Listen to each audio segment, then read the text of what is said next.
Welcome in to another week of Yellow Jacket Football. I'm Kay Crenshaw, joined alongside Allen head football coach Teddy Keaton. Coach, thanks for sitting down with me again this week. We go back first to this past Saturday. Another tough loss for your group, 34-32 to Central State, where the Marauders scored with just 2 seconds left. Coach, I know it's a tough, heartbreaking loss. What were your biggest takeaways?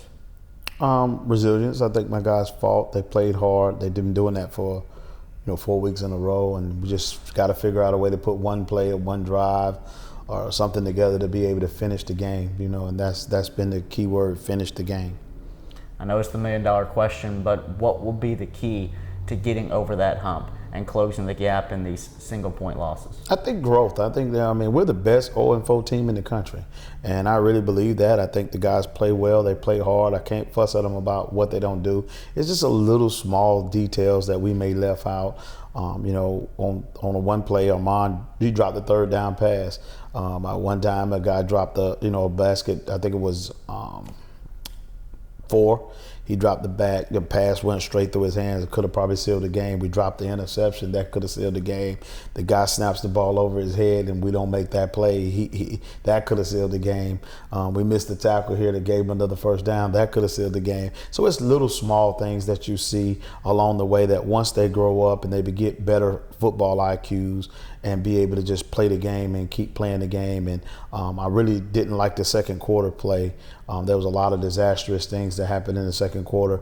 And I think the biggest key to college football is that when you got a bunch of young kids who used to playing, 12-minute quarters, and now they get into those 15-minute quarters. And in high school, usually a team will fold up shop if they're getting beat pretty bad. But they have to realize in college you have to keep playing, and you got to play through the whistle. You got to play all the way to the line, final ticks on the game. You could be up 21 and lose a ball game. A pair of bright spots for Allen defensively was the play of 2 freshman starters. First, let's go to Kevin Graham, member of your secondary out of Westfield, Texas. Not only does he get his first career interception, he gets a second one as well, an 89-yard pick six for Graham, and then the play of Caleb Pierce as well, your linebacker at team high, 8 tackles on Saturday. What did you see most about the youngsters? They're getting better and better each week. That's all I can say. Let's speak on Kevin Graham. I think Kevin Graham has a high football IQ. I think he's a tremendous DB. I think the only thing that we want him to do is settle down and play and do what we ask him to do and not try to do too much. And that's been the case with some of we got some great football players, but sometimes they want to do a little bit too much to make a play or do something extra. And you really can't, fuss at them about their effort, but they have to understand the key word is just do your job, do what's asked of you, and don't try to do everything. Your defense on Saturday, 5 takeaways. How can some of that momentum carry over to Clark Atlanta? I think it's going to keep carrying on. I thought they practicing really well this week again. The energy's there. I love it. You have to be careful with an 0-4 team that hasn't won, but the way they've lost, they still know that they can be winnable. They can still win ball games, and I love that they're just bouncing back every week, knowing that they got to play another game. And I think all these shortcomings will all come together at some point in time, and hopefully it comes together fast, and we'll be able to carry over to be a really good football team. On the offensive side for your group, multiple players contributing on Saturday. You had Jamal Jones, Armone Harris, Jaden Horace, and others all in the receiving game. Then, of course, Bo Harrington with an 8-yard rushing touchdown to cap it off there in the first quarter. With so many weapons on offense, as you watch them week to week, what's been the biggest growth point for your group offensively? I think they're growing confidence. They're going out feeling like they can play with anybody on the field. They come out, they want the ball, they want to strike fast. I think playing through, or as I alluded to earlier, certain players want to do too much, trying to make a play. Just do what the defense dictates to do to you. We got enough weapons. Throw the balls to those guys and do what the defense dictates for us to do. We'll take a short break here on Yellow Jacket Football and be back on the other side with redshirt freshman wide receiver Armone Harris, who's leading the Yellow Jackets in receiving yards this season. Right back here on Yellow Jacket Football.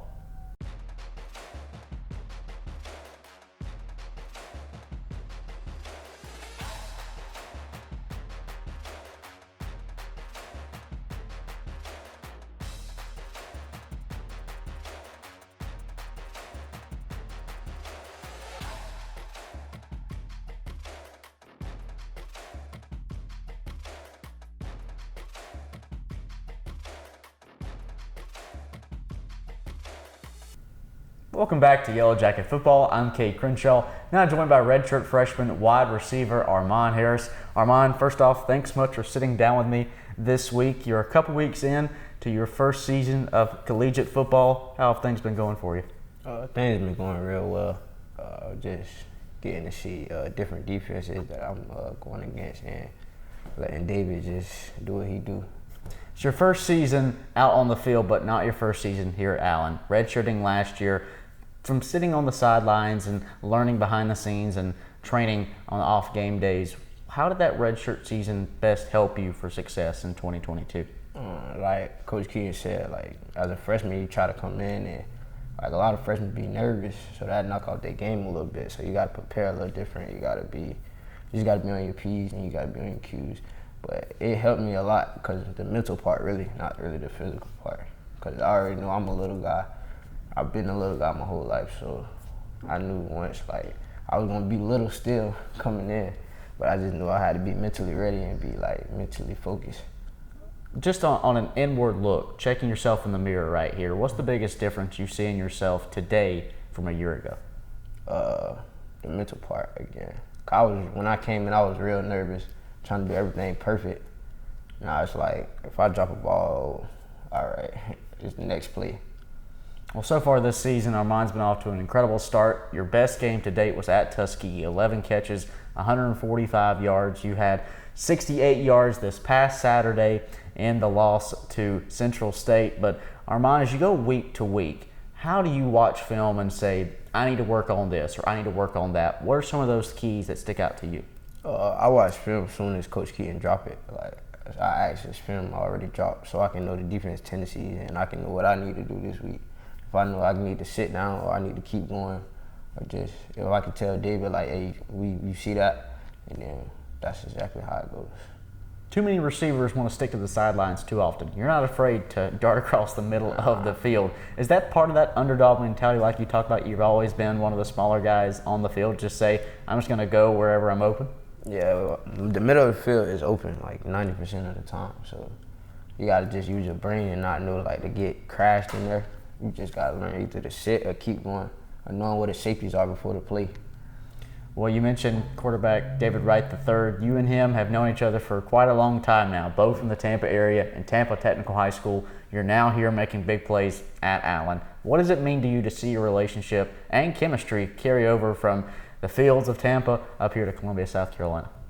Me and David, we think just alike on the field, so it's like it just comes like that. But off the field, we got a great bond. Like we've been having a great bond. He stayed at my house, I stayed at his house. Like we just have a great bond overall. Growing up, who might have been the better player? I don't know. I didn't meet David until like my 8th grade year. But David was actually good at receiver. Nobody knows, but they had to play quarterback because he had messed up his knee at like a kickball game, so we had to play him at quarterback. But yeah, David was really actually good at receiver. So what did you maybe learn from him in the receiving side that's best helps you guys form a passing attack? I don't, because when he played receiver, I played like defense. So when I came over to receiver, I just started learning more and more and more. And then our OC in high school, he started making us like sit down and telling us like and showing us how to read defenses. If we got numbers on this side, we're gonna throw it to this side. And if we got a one-on-one on this side that we like, we just gonna throw it to that side. Well, so far, Armone's the team's leading receiver. You've got your first collegiate touchdown in the books. You've checked off a couple marks I know that you've had coming into this season, but looking over the last couple of weeks, what's your biggest goal left? Win. Get a win. That's all I don't care if I got 0 for 0. If we win, I'm all right. He's Armone Harris, redshirt freshman wide receiver for the Yellow Jackets. Make sure you check him out this Saturday when Allen is here at home against Clark Atlanta. Armone, thanks so much. We'll take a break and be back on the other side, right back here on Yellow Jacket Football.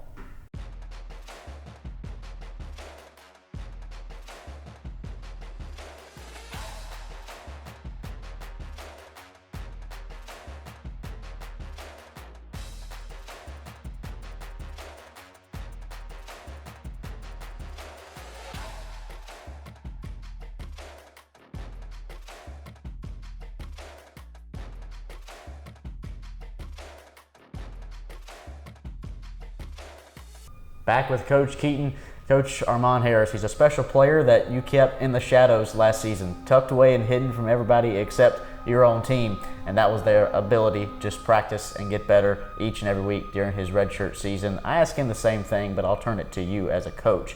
What's been the biggest difference for him, and how beneficial was that redshirt year? Football IQ. Probably one of the smartest receivers we have on the team. He understands what to do, how to do it, and why it's important to do it that way. You can tell he studies a lot of tape. He understands where he's got to be. He understands what to do. He's just a great player. He's going to be a great coach one day too. I respect the fact that he do know what he's talking about. 99.9% of the time, if he tell you something, it don't come from a selfish place.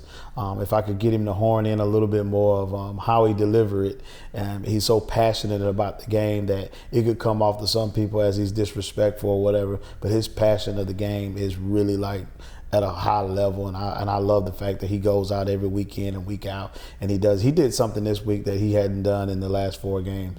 He's the only player on my team that went through 4 games and hadn't dropped the ball, and this weekend he dropped his first pass.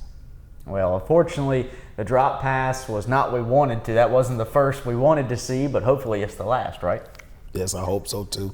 But I can always expect him to bounce back. He's the definition of playing the next play. He goes back out. I just love the way maybe they hear him what I'm telling them about playing the next play, go on, forget about what happened. Nothing that happened today, nothing that happened last year, nothing that happened 10 years ago will affect the moment that you're in now. You have an opportunity to control what's going on in this moment, and I think they do a good job of doing that, and that's what's helped them sustain the success that they're having on offense and defense. They're learning as we watched our defense progress. They've gotten better and better and better and better. Most teams, if you getting bombs thrown on you, you're getting things. Now their takeaways going to 5, 6, and that's going to play. That comes with confidence and teaching young players to know that you just got to play through adversity. It's going to happen, and you got to just keep your mental state good. You got to keep your composure, and you just got to keep playing the game until it gets better for you. Before we preview Allen's upcoming matchup against Clark Atlanta, Coach, last note against Central State, what's the injury report look like for your team? Well, we right now we're working to see what the status of David Wright is. He hurt himself in the 3rd quarter.